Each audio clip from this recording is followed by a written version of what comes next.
جدد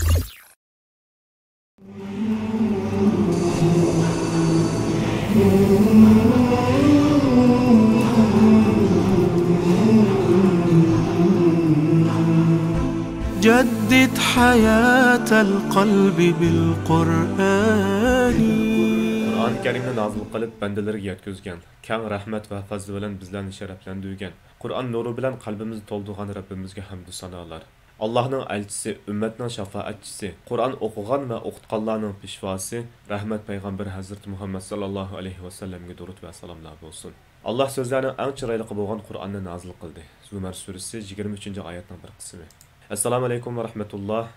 Men qirindishinglar Muhsin O'zg'azi. Allohning iltifoti bilan buningdan keyin Farabi Tor darsxonasi vasitasi bilan Qur'on savodini chiqaraman temizdagi yurishlik darslar orqali sizlar bilan video muloqotda bo'laman. Alloh taolo bu yo'limizni bizga oson qilib bersin. Oldi bilan Qur'oni Karim haqida biroz tanishlik berib o'tsak, Qur'oni Karim Allohning kalomi, u ne boshqa bir farishta, ya'ni vahiy farishtasi bo'lgan, vahiy malaikasi bo'lgan Hazrati Jibril alayhissalomning so'zi emas, yoki Allohning elchisi bo'lgan Hazrat Muhammad sallallohu alayhi va sallamning yoki har qanday bir shaxsga mansub bo'lgan birining so'zi, kalomi bo'lmasdan faqat Alloh taolaning kalomi, so'zidir. Bu Alloh taolaning kalomi Hazrat Muhammad sallallohu alayhi va sallamga nozil qilingan, xuddi boshqa payg'ambarlarga nozil qilinganga o'xshash Alloh taolo Muhammad sallallohu alayhi va sallamga nozil qilgan samoviy kitoblardan biri. Qur'oni Karimni tilovat qilish o'zi ibodat, chunki bu labzi va ma'nosi bo'lsin, bu Alloh taolaga oid bo'lgan kalom bo'lganligi uchun buni tilovat qilgan vaqtimizda bu bizga ibodat hisoblandi va Alloh taolo bizga savob, ajr, hasanatlar yozadi. Onundan boshqa hadis qudusiylar bor.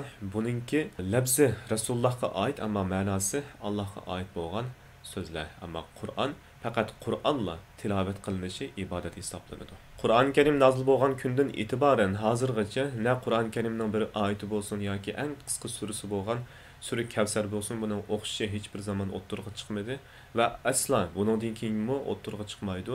Chunki bu Qur'oni Karim Rasulullohga nozil qilingan mo'jizalardan birisi. Ham Qur'oni Karimning o'zidimi o'qishini akab qilganlarni deb insi jinlarga maydon o'qiydi va unda bo'lishiga qaramay, uning hech bir oyati bo'lsin yoki qisqa bir surasi bo'lsin, buning o'qishi barliq kelmadi.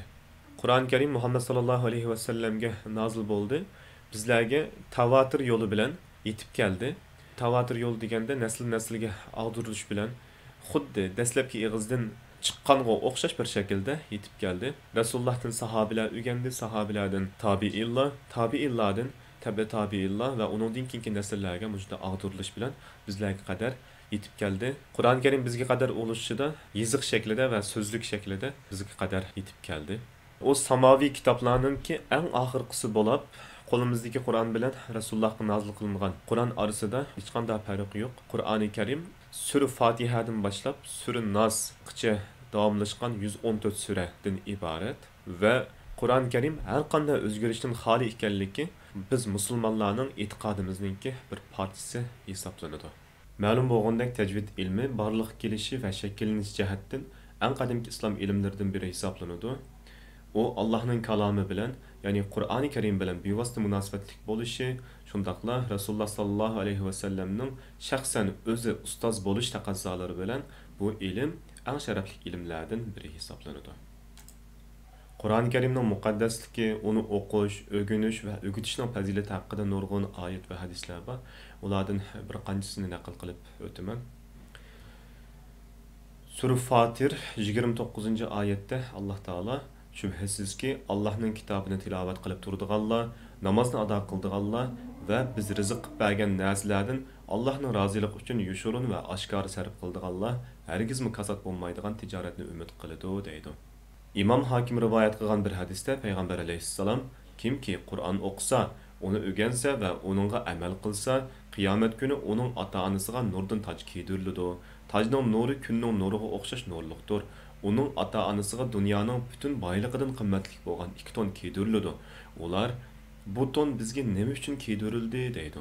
Javoban farzandinglar Qur'on o'rganganlik uchun deyiladi. Ibn Mas'ud rivoyat qilgan bir hadisda payg'ambar alayhissalom bu qalblar qutiga o'xshaydi. Uni boshqa narsa bilan emas, Qur'on bilan to'ldiringlar deydi. Muslim rivoyat qilgan bir hadisda payg'ambar alayhissalom O'ylaringlarni Qur'on tilovat qilmay, qabristonlik qilib olmanglar. Shubhisizki, shayton Sura Baqara o'qilgan uydan qochib ketadi deydi. Hayat vaqtida jannatdan xush bishorat berilgan sahobalardan biri bo'lgan Abu Hurayra radhiyallohu anhuning Qur'on o'qilib turgan uyda yaxshilik ko'p bo'ladi. Farishtalar u uyga keladi. Shaytonlar u yerdan qochadi. Qur'on o'qilib turmagan uy bo'lsa, ahliga tor bo'ladi. Shaytonlar u yerni makon qiladi va farishtalar u yerdan chiqib ketadi deganligi rivoyat qilinadi.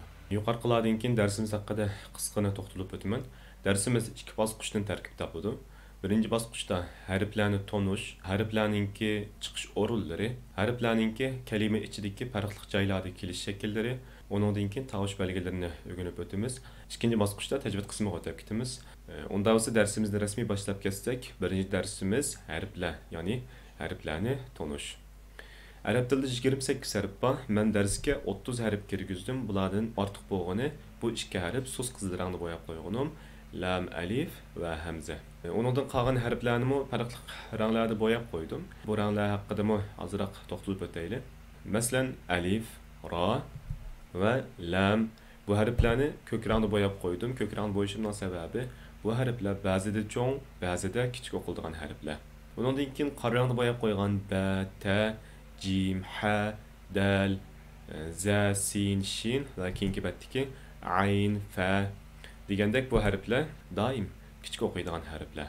Ondan keyin fa va da harfini sus kul rangda bo'yab qo'ydim. Buni bo'yab qo'yishimning sababi vatanda ustozlarimiz doim deydi, tilimizni ishlab turib chiqaramiz bu harfni deb. Mushu ikki harfni bakroq to'nib olishinglar uchun bu ikki harfni bo'yab qo'ydim. Bu harfningki chiqish o'rinlari vaqti kelgan chog'da yana tafsiliy to'xtalamiz. Ammo qisqana, ya'ni tilimizni tishlab desam, qanday tishlaydiganimiz deb qolmanglar. Bu harfni tilimizning uchining ust qismini üst udultishimizga tekkizib turib chiqaramiz. Undan keyin xa, sod va bot, keyin qa, va degandek bu 7 harfni qizil rangda bo'yab qo'ydim. Bu 7 harf doim cho'ng o'qiladigan harflar. Boshqa boya deb o'tdik, lam, alif va hamza. Bularni boya deb o'tganimizdek, bularni farqli yesiq shakllari bo'lg'achqa kirgizib qo'ydim. Birinchi harfimiz alif. Bu harfni yolg'iz kelgan chog'da alif, ustiga hamza qo'yilib kelgan chog'da hamza deb o'qiymiz. Alif. Alif. İkinci harfimiz ba. Ba. Ba. Üçüncü harfimiz ta. Ta. Ta. Dördüncü harfimiz ta. Ta. Ta. Beşinci harfimiz cim. Cim. Cim. Altıncı harfimiz ha. Ha. Ha. Yedinci harfimiz ha. Ha. Ha. Sekizinci harfimiz del. Del. Del. Dokuzuncu harfimiz zel. Zel. Zel. 10. harfimiz ra. Ra. Ra. 11. harfimiz z. Z. Z.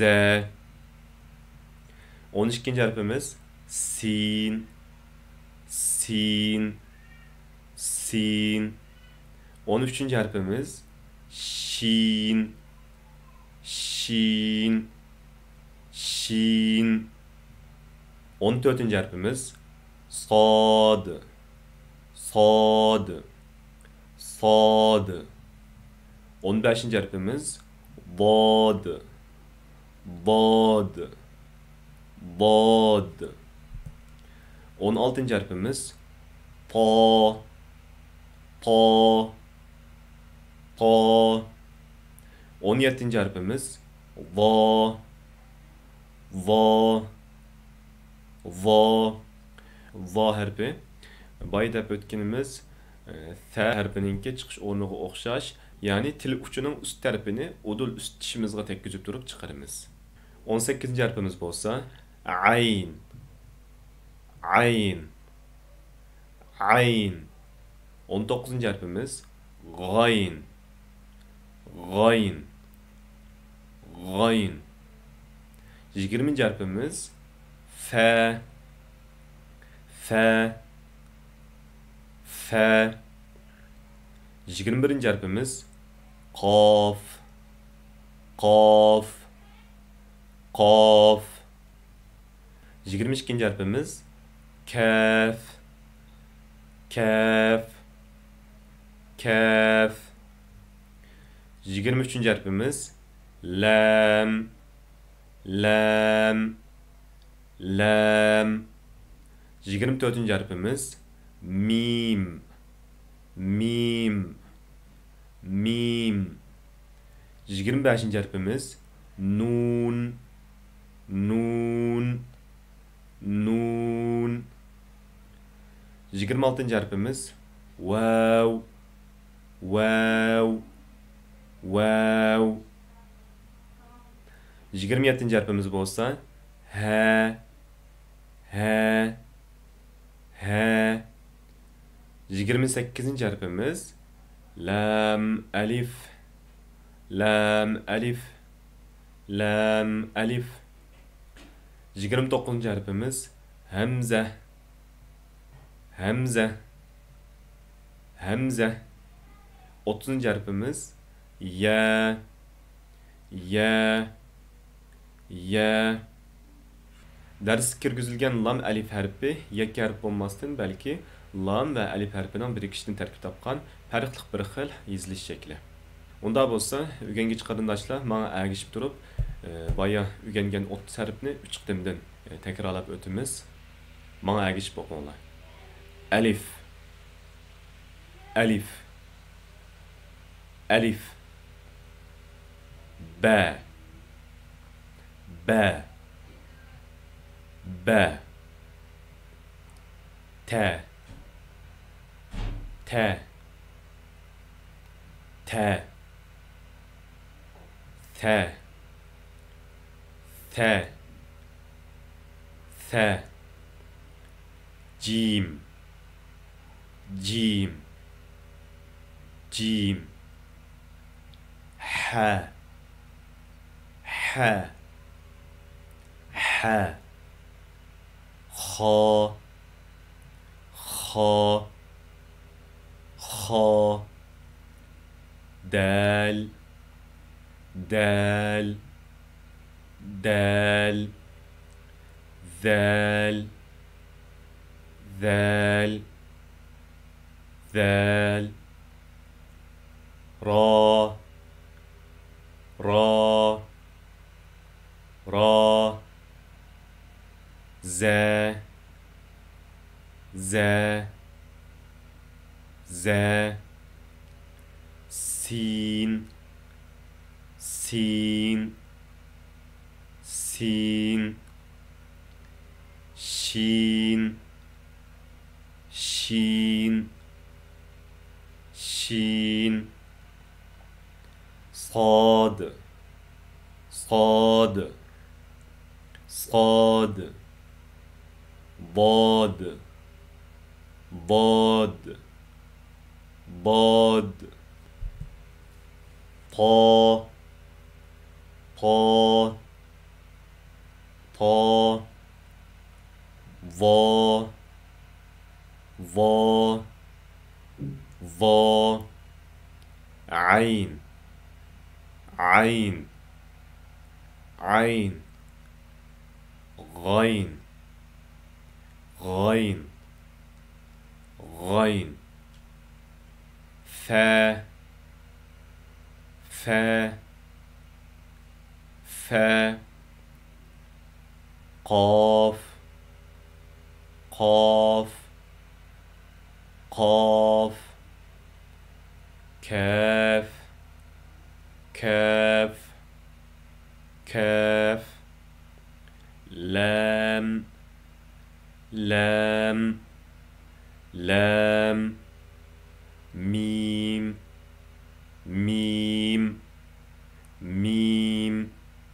Nun.